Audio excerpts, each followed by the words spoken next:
invité politique ce matin, c'est Olivier Faure. Bonjour Olivier Faure. Merci beaucoup d'être là, député de Seine-et-Marne, premier secrétaire du Parti Socialiste. On est ensemble pendant 20 minutes pour une interview en partenariat avec la presse régionale, représentée par Fabrice Vestarodon du groupe EBRA, les journaux de l'Est de la France. Bonjour Fabrice. Bonjour Oriane, bonjour Olivier Faure. Bonjour à vous. Olivier Faure, on va évidemment parler de la réforme des retraites. C'est une réforme de gauche, c'est ce qu'affirme Olivier Dussopt hier dans les colonnes du Parisien. C'était même le titre. Comment vous avez réagi en regardant cette une ? Je ne sais pas s'il faut en rire ou en pleurer. L'évidence, c'est que c'est le problème des gens qui un jour trahissent leurs propres convictions. C'est qu'ils ont besoin de se rassurer en se disant qu'ils ne les ont pas complètement trahis et qu'ils sont restés fidèles à ce qu'ils étaient. Et donc, je crois qu'ils se rassurent comme ça, mais l'évidence, c'est que cette réforme n'est pas une réforme de gauche. C'est une réforme qui va faire de nombreux perdants, et les perdants seront les femmes, les précaires, les gens qui ont commencé à travailler tôt, qui ont eu les métiers les plus difficiles, les plus pénibles, et qui ont l'espérance de vie la plus courte.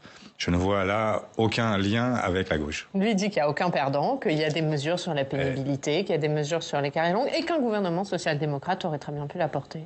Eh bien non, un gouvernement social-démocrate ne l'aurait pas porté. Et par ailleurs, l'évidence, c'est qu'il y a de très nombreux perdants. Et je ne vais pas détailler on va en parler. Totalité, mais enfin, l'évidence, c'est que quand une femme qui jusqu'ici pouvait passer à 62 ans, grâce à ses années de validation pour naissance d'enfants, sera obligée de désormais attendre 64 ans pour pouvoir parvenir au même résultat, sans surcote, l'évidence, c'est que c'est une perdante. En voilà une parmi d'autres. On va évidemment rentrer dans le détail de la réforme, mais Aurore Bergé, hier matin, a dit que c'est la gauche qui se renie, parce que cette réforme, elle accélère la loi Touraine que vous avez vous-même portée. Mais écoutez, je ne crois pas qu'Aurore Bergé soit particulièrement qualifiée pour dire ce qui est de gauche et ce qui ne l'est pas. Et enfin, leurs efforts disproportionnés pour essayer de renvoyer la patate chaude à la gauche tombera dans les limbes, parce que rien n'est évidemment... je ne sais pas quelle crédibilité accorder à ces paroles qui ressemblent plutôt à des gens qui se débattent et c'est les sables mouvants. Et donc, je les vois se débattre et je me dis que c'est pathétique. Pathétique. Et Olivier Dussopt aussi, vous avez jugé ça pathétique ? Pathétique, oui. Pourquoi ? Tout simplement parce que les voir chercher à expliquer l'inexplicable, mentir semaine après semaine, se faire à chaque fois dévoiler par le débat parlementaire. Je vous rappelle le débat sur les 1 200 € qui devait être accessible à toutes celles et ceux qui avaient une pension de retraite inférieure à ce niveau. La réalité, c'est que le texte ne contient pas cette réforme et qu'il y aura 1,7% des gens qui partent à la retraite qui auront 100 € de plus, ce qui ne leur permettra même pas toujours d'atteindre les 1 200 €. On est très très loin du mythe qu'ils ont cherché à installer et qui, d'évidence, ne trompe plus personne. Mais ils disent qu'il y aura 1,8 million de Français qui verront leur retraite augmenter. Oui, 57 € en moyenne.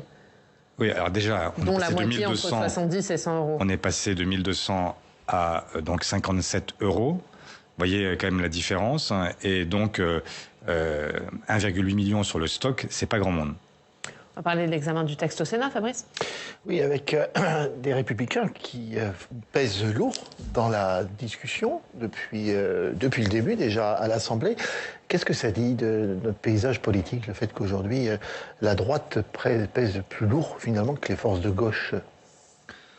Je ne sais pas ce qui vous permet de dire ça, parce que la réalité, c'est qu'ils sont moins nombreux que nous à l'Assemblée. Mais justement, est-ce qu'ils n'ont pas obtenu plus du gouvernement que la CGT et la NUP réunies ?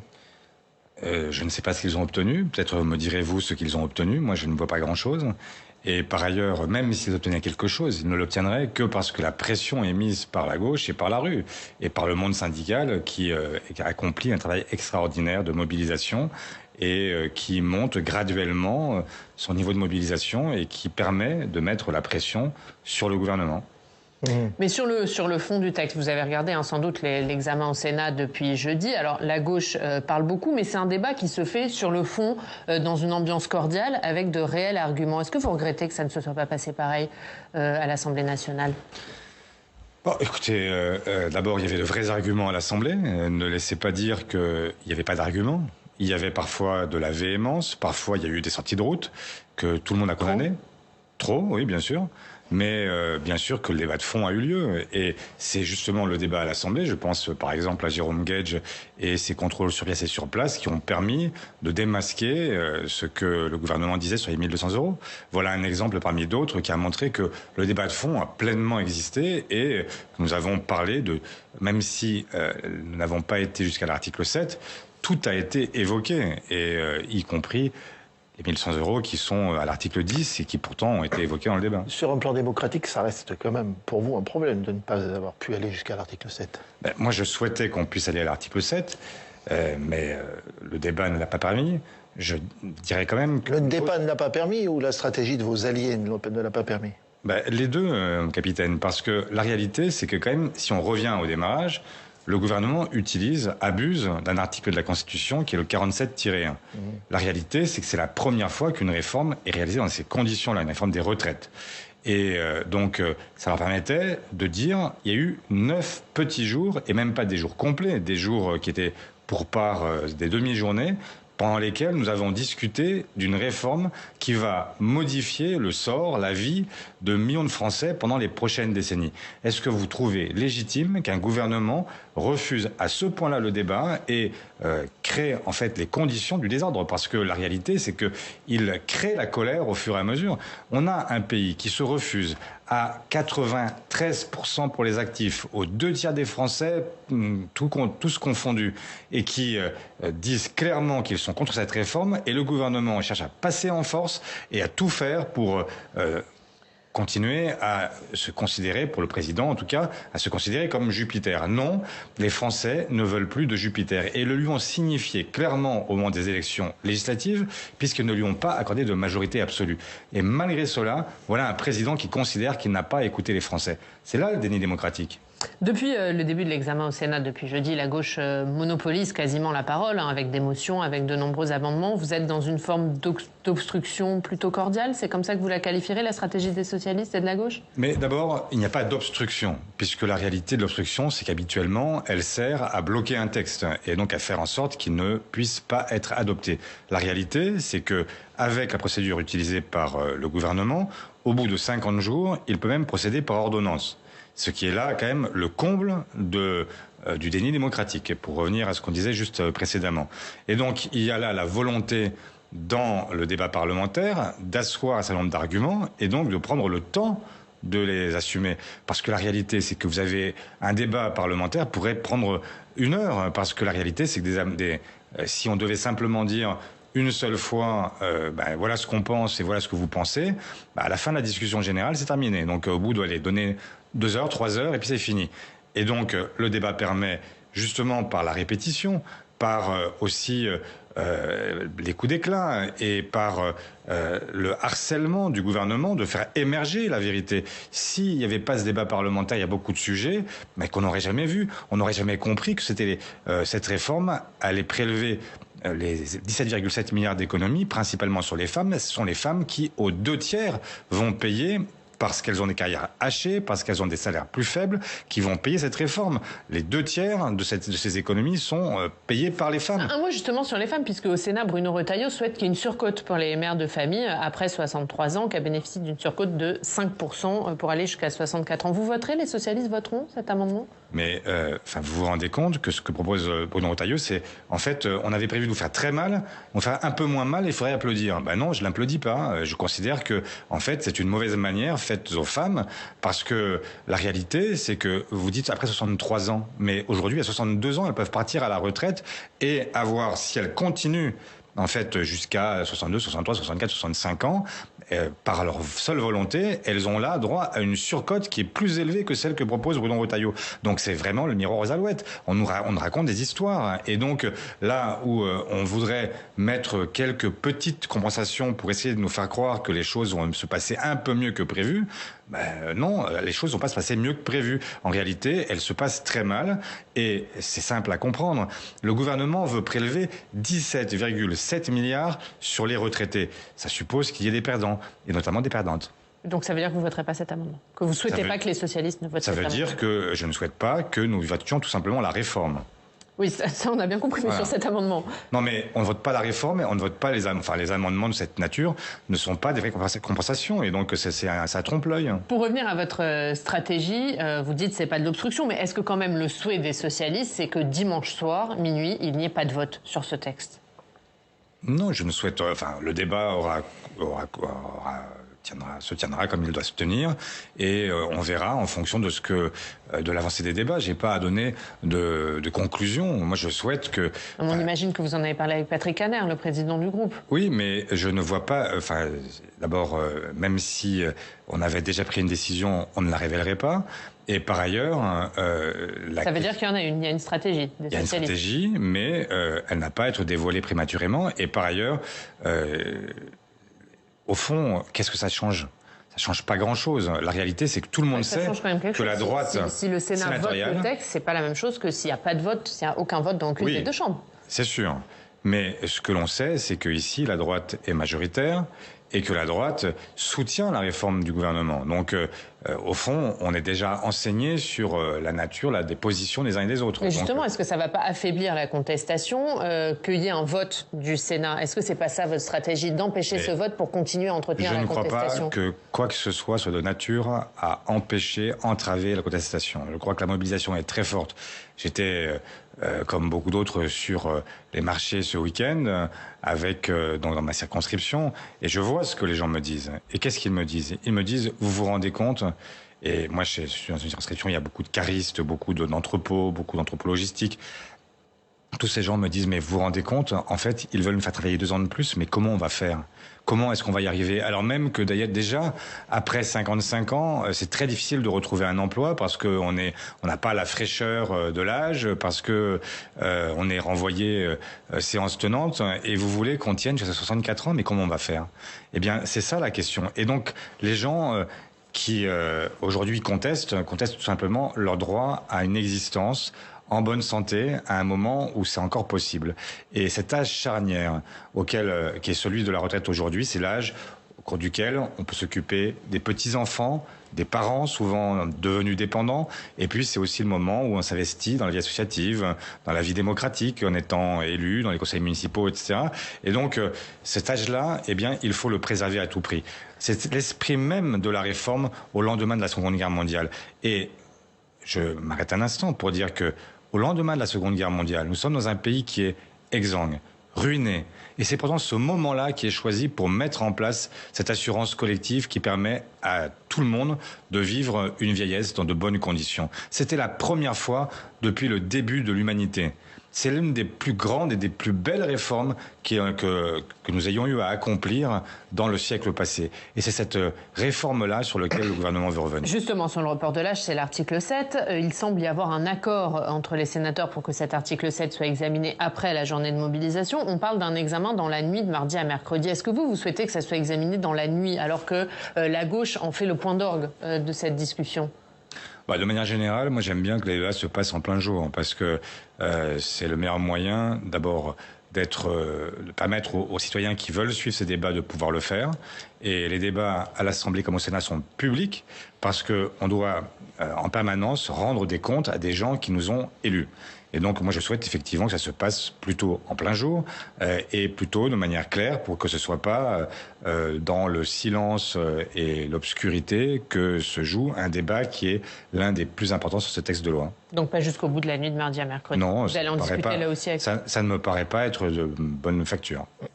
Sur une loi, même votée, n'est pas forcément appliquée. C'est ce qu'a dit hier Philippe Martinez dans les colonnes du journal du dimanche. Est-ce que vous, parlementaire, vous diriez la même chose? Je regarde tout simplement notre histoire collective.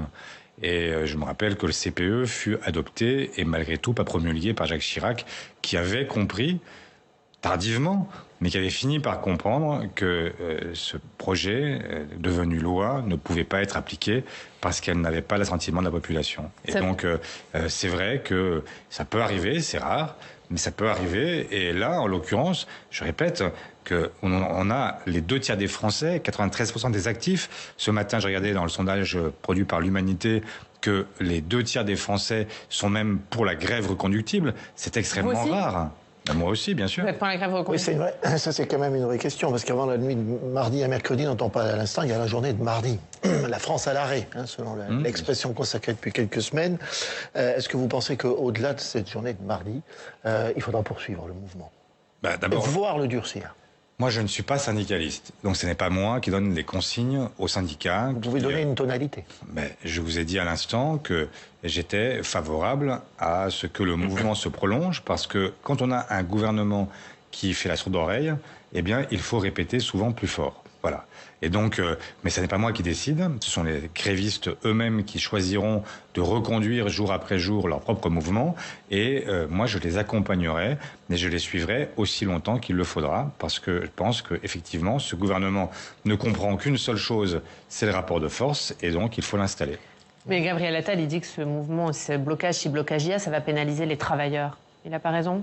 Mais ce blocage, il est lié à qui ?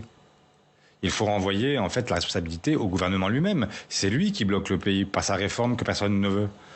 Je vois que même dans la majorité, les gens se désolidarisent. J'ai écouté Barbara Pompili, ancienne ministre d'Emmanuel Macron, qui dit elle-même qu'elle ne votera pas ce texte.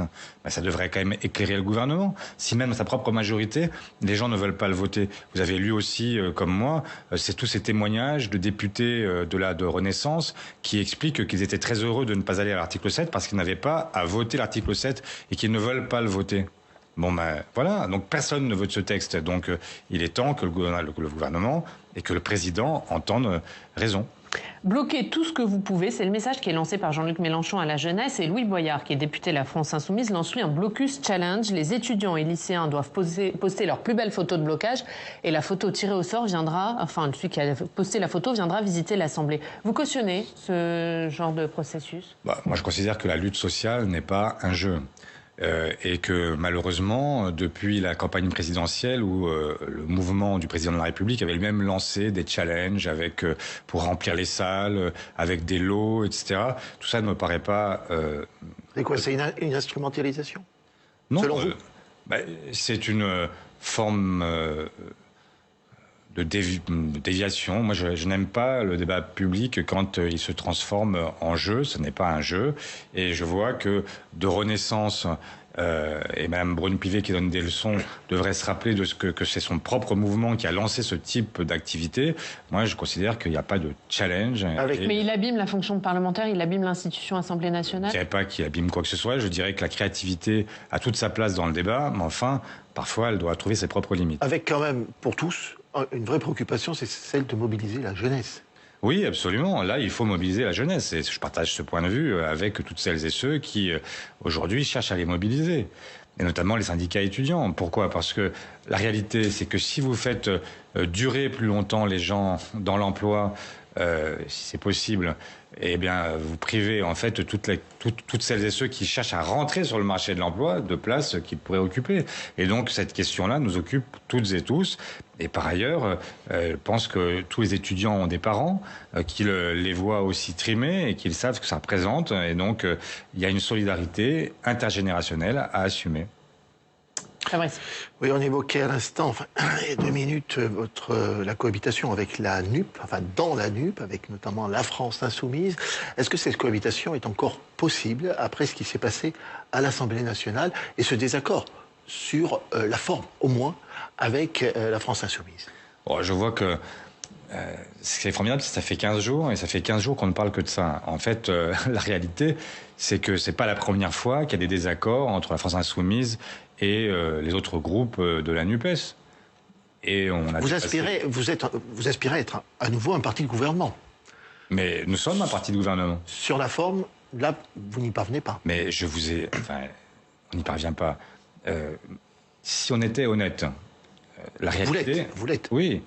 Mais vous aussi, j'espère. Si tout le monde était honnête. La réalité, c'est que le chahut à l'Assemblée, ça n'est pas une spécificité des Insoumis.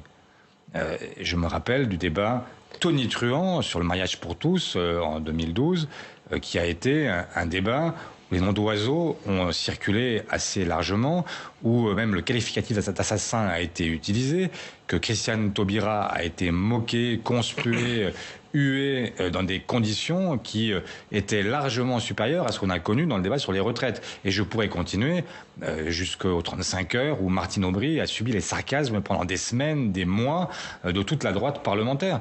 Non, mais là, il y a eu des vraies divergences au sein de la gauche. Sandrine Rousseau, elle demande un acte 2 de la nucléaire, plus clair, plus démocratique. Vous aussi? Oui, bien sûr.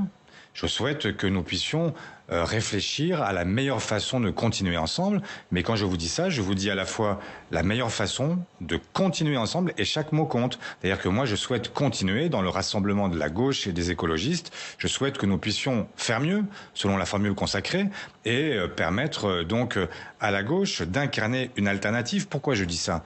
Parce que parfois, la forme emporte le fond.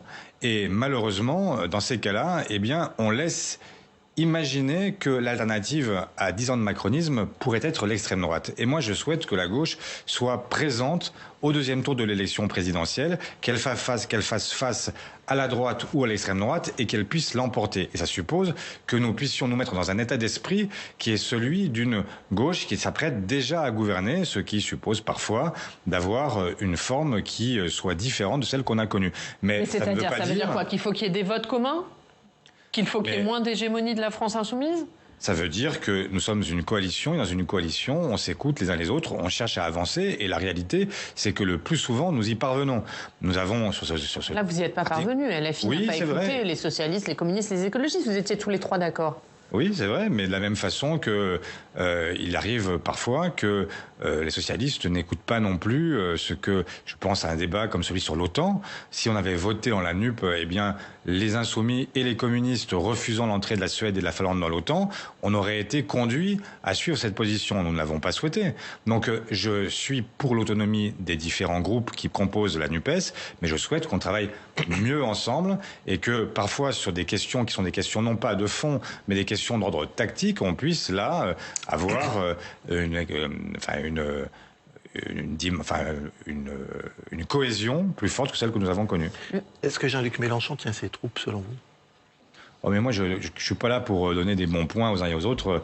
Je ne sais pas qui tient quoi, etc. Ce que je sais, c'est qu'il y a aujourd'hui des formations politiques différentes qui ont une culture différente, qui ont un apport différent aussi à la gauche et qu'il faut tenir compte de tout le monde.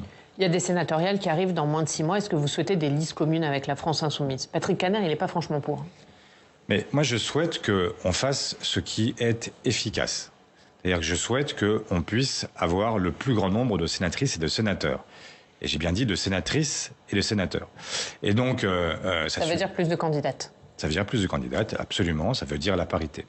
Et ça veut dire... Est-ce que tous les sortants qui veulent continuer seront réinvestis? Ça veut dire la parité. Ça veut dire qu'il y a des gens qui doivent comprendre que cette question de la parité n'est pas une option, mais qu'elle doit être une obligation que nous nous faisons. Donc il y a des sortants qui doivent laisser leur place, c'est ce que vous dites? Je ne suis pas le seul à décider, les fédérations décident, et puis ensuite le Bureau national aura à décider in fine, mais moi je souhaite que nous puissions arriver avec un nombre équivalent d'hommes et de femmes pour les sénatoriales. C'est l'engagement qui a été pris devant le Congrès à la fois par Patrick Kanner, mais aussi par toutes les motions et par moi-même, et donc je souhaite que nous nous y tenions. Donc vous demandez à des sénateurs de laisser leur place? Très clairement. Mais à des candidates. Il y a des candidats qui ne seront pas candidats à leur propre succession. On verra comment les choses se passent. Je souhaite que nous parvenions à ce résultat et nous allons en discuter dans les prochaines semaines. Voilà. Vous en discutez déjà avec les autres chefs de partis de gauche de ces sénatoriales? Il y a des discussions, pas avec moi directement, mais il y a déjà des discussions qui ont commencé et pour faire en sorte que nous puissions avoir le plus grand nombre d'élus. Et donc ça suppose de voir qui dispose de grands électeurs dans tel ou tel département et de voir, en fonction de ces grands électeurs, qui sont les candidats. J'aimerais vous poser une question sur un point qui vous a beaucoup occupé la fin de semaine dernière, c'est les problèmes en interne à la Fédération du Rhône. Vous avez dû mettre à l'écart donc Christiane Constant, secrétaire de la Fédération depuis peu, suite à une fuite d'une boucle interne dans laquelle elle traite ses adversaires internes de macaques au pluriel. Donc vous avez pris le choix, vous avez pris la décision de l'écarter. Selon vous, on était sur un écart de langage ou un vrai problème de philosophie, un problème de racisme, pour parler clair? Écoutez, je n'en sais rien, mais je ne veux pas prendre le risque de la confusion. Et donc, dans un moment où l'extrême droite menace, il n'y a absolument aucune possibilité pour un écart de ce type. Et donc, la sanction a été immédiate, comme vous avez pu le constater. Et donc, je souhaite, à chaque fois que c'est nécessaire, mettre de l'ordre dans notre maison, parce que je ne veux pas que nous soyons salis par l'expression de tel ou tel. C'est une décision lourde. Je comprends que Christiane Constant... Que vous ne pensez pas raciste? Je ne la pense pas raciste, mais je ne veux prendre aucun risque et aucune confusion ne doit être possible. Et donc, il doit y avoir des sanctions quand il y a des écarts de langage de cette nature, parce que je souhaite que nous soyons absolument compris. Et ça fait mais longtemps... juste, vous souhaitez qu'elle soit exclue, parce que là, elle est suspendue. Il va y avoir la commission des conflits qui va se réunir. Enfin, elle a perdu sa fonction de première secrétaire fédérale. Mais est-ce qu'elle doit être exclue du PS? Et ensuite, il y a une commission des conflits qui l'entendra, il y a un contradictoire qui est respecté, et donc elle viendra dire sa vérité, et ensuite la décision sera prise en fonction de débats contradictoires, et donc c'est pas moi qui en déciderai. Mais quel est votre souhait? Ah, mais moi je n'ai pas à dire à cette commission des conflits ce qu'elle doit faire. Elle doit entendre Christiane Constant. La décision est prise parce que cet écart de langage pour quelqu'un qui aspire, qui était devenu depuis quelques heures la patronne des socialistes dans le Rhône, c'est pas possible. Mais ensuite, la décision de l'exclure du parti doit relever de cette commission des conflits après l'avoir entendu. Un dernier mot, puisque avant les sénatoriales, il y a une législative dans l'Ariège à la fin du mois. Alors vous soutenez la candidate de la NUP, selon l'accord de la NUP, qui est la députée La France Insoumise sortante. Nicolas Mayer-Rossignol et d'autres au sein de votre parti, eux, soutiennent la candidate socialiste dissidente. Ça veut dire que les fractures au sein du PS ne sont pas réglées? Il y a une règle qui est très simple, c'est qu'on doit s'astreindre, surtout quand on participe à une direction, on doit s'astreindre à une discipline collective et à une solidarité minimale. Et la solidarité avec des décisions qui ont été prises au mois de juin, puisque en fait, nous sommes là dans une réplique du mois de juin, puisqu'il s'agit d'une élection partielle et non pas d'une dissolution qui entraînerait une révision des équilibres entre les différentes forces. Et donc, chacun doit appliquer les décisions qui ont été adoptées démocratiquement par notre Conseil national. Et donc, le week-end prochain, nous aurons à nouveau à confirmer cette décision, ce que nous ferons. Et puis, vous n'avez pas de doute sur le vote? Ça ira dans votre sens? Je n'ai pas de doute sur le vote. Et surtout, je n'ai pas de doute sur ce qu'il faut faire. Parce que quel est le poids d'une signature d'un parti politique qui voudrait encore signer un accord avec les socialistes si nous ne tenons jamais nos engagements? Voilà, mais on ne parlera pas que de ça. Ça veut dire que Nicolas Mayer-Rossignol manque de solidarité pour vous? Ben, ça veut dire que là, en l'espèce, il est totalement en contradiction avec ce qu'il a débattu avec moi, ce qu'il a signé avec moi au Congrès de Marseille. Et donc, il faut que maintenant, chacun se reprenne. Mais nous aurons... Mais c'est un problème pour vous? Éric Ciotti, il a viré son numéro 2 parce qu'il le trouvait déloyal. Est-ce que vous, ça pourrait être le cas avec Nicolas Mayer-Rossignol? Mais ce que je vous dis, c'est que quand on est membre d'une direction, eh bien, on doit avoir une parole qui correspond à ce qu'est la parole de la direction. Voilà. Sinon, il doit quitter son poste? Mais on verra ça plus tard. Ce que je vous dis pour l'instant, c'est que j'espère que chacun va revenir à la raison, parce que nous avons beaucoup de choses à faire ce week-end. Notamment, nous allons mettre en place des grandes conventions, nous allons mettre en place une nouvelle direction, et vous verrez, il y aura de belles surprises avec de belles personnalités qui vont nous rejoindre. Et donc, moi, je souhaite qu'on puisse montrer le meilleur de nous-mêmes et nous mettre au travail après ce congrès, et notamment lancer de grandes conventions qui seront très ouvertes, qui prendront plusieurs mois sur chacune d'entre elles, où tous les Françaises et Français qui souhaitent accompagner la gauche pourront participer et permettre l'éclosion de nouvelles propositions. Voilà ce que je souhaite. Je souhaite un parti socialiste au boulot et un parti socialiste qui fait parler de lui, non pas simplement pour ses querelles internes, mais parce qu'il est là au premier plan, notamment dans le combat social. Merci Olivier Faure, merci beaucoup d'avoir été notre invité. Merci Fabrice, on continue à parler de la réforme des retraites tout de suite.